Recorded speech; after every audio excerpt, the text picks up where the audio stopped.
আতিক মেসপা লগ্ন। লগ্ন, আপনি সকাল থেকেই তো বিভিন্ন তেলের পাম্পগুলো ঘুরে দেখেছেন। খিলক্ষেতে রয়েছেন বর্তমানে, কেমন পরিস্থিতি দেখছেন আর তেলের সরবরাহ কেমন সার্বিকভাবে?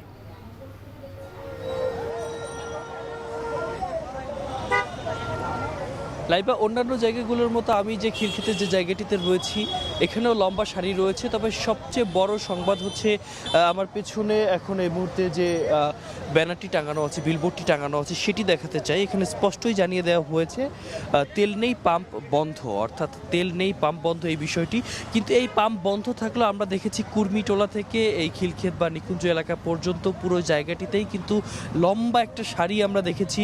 চার চাকার বাহনগুলো একদম সারিবদ্ধভাবে দাঁড়িয়ে রয়েছেন এবং একই সাথে আমরা দেখেছি যারা চালকরা রয়েছেন একদম সেহরির পর থেকেই তারা এখানে অপেক্ষা করেছেন, হতাশভাবে বসেছিলেন। আমরা সবার সাথে কথা বলেছি, সবাই বলেছেন যেহেতু এর আশেপাশে খুব একটা আসলে তেলের পাম্প নেই, তো সেই জায়গা থেকে বেশ হতাশভাবেই কিন্তু সবাই এখানে দাঁড়িয়ে রয়েছেন, অপেক্ষা করছেন কখন নাগাদ পাম্প খুলবে।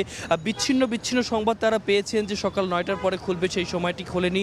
এরপরে আমরা দেখেছি যে 9টার পরে না খোলার পরে বলা হয়েছে যে পরবর্তীতে যে 11টা বা 12টার পরে খুলবে, কিন্তু এখন পর্যন্ত কিন্তু এখানে কোনো শুভ সংবাদ তাদের জন্য আসেনি। কিন্তু লম্বা একটি সারি দেখেছি, কিছুক্ষণ আগেই দেখেছি যে ধৈর্যচ্যুতি ঘটেছে, অনেকে বাকবিতণ্ডার মধ্যে জড়িয়েছে।